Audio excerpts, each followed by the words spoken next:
இந்த கொஸ்டினில் பார்த்தீங்கன்னா 8 ஆண்கள் வந்து 10 மேட்டை வந்து 6 நாளில் ஒர்க்கிங் ஹவர்ஸ் வந்து 6 ஹவர்ஸ் முடிக்கிறாங்கன்னு சொல்லியிருக்காங்க. அதுவே 12 மேன் வந்து 16 மேட்டை வந்து 8 ஹவர்ஸ் முடிக்கிறாங்க. அப்போ எத்தனை நாட்களில் அவங்க முடிக்கிறாங்க அப்படிம்பாங்க. ஆல்ரெடி நம்ம வந்து 2 ஈக்குவேஷன் வச்சு அப்போ தனித்தனியாக பிரிச்சிருப்போம். அதே மாதிரி இப்போ எக்ஸ்ட்ராவாக என்ன ஆட் பண்ணுறோன்னா ஹவர்ஸும் மேட்டும் ஆட் பண்ண போகிறோம். ஸோ ஃபஸ்ட்டு நம்ம 8, 10, 6, 6 இதை வந்து நம்ம இன்ட்டாக பிரிச்சுக்கிறோம். ஸோ டிவைடட் பை நம்ம டேரெக்டாக ஃபார்முலா பண்ணனால 12, 6, 8. ஸோ எது இல்லை நமக்கு டேஸ் தான் இல்லை. ஸோ நம்ம வந்து ஈக்குவேஷன் அந்த பக்கம் வச்சிடுறோம். ஸோ இதை வந்து நம்ம டிவைட் பண்ணோம்னா நம்மளுக்கு எத்தனை நாளுங்கிறது கிடச்சிரும்.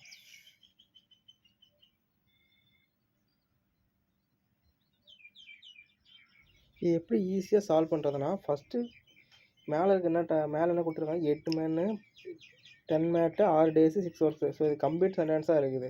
ஸோ இது நம்ம எல்லாமே இன்ட்டால் இது மல்டிபிள் பண்ணிக்கிறோம்.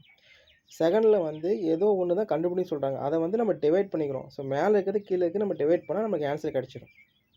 ஸோ நமக்கு 1.8 டேஸில் அவங்க வந்து இந்த ஒர்க்கை முடிச்சிடுவாங்க.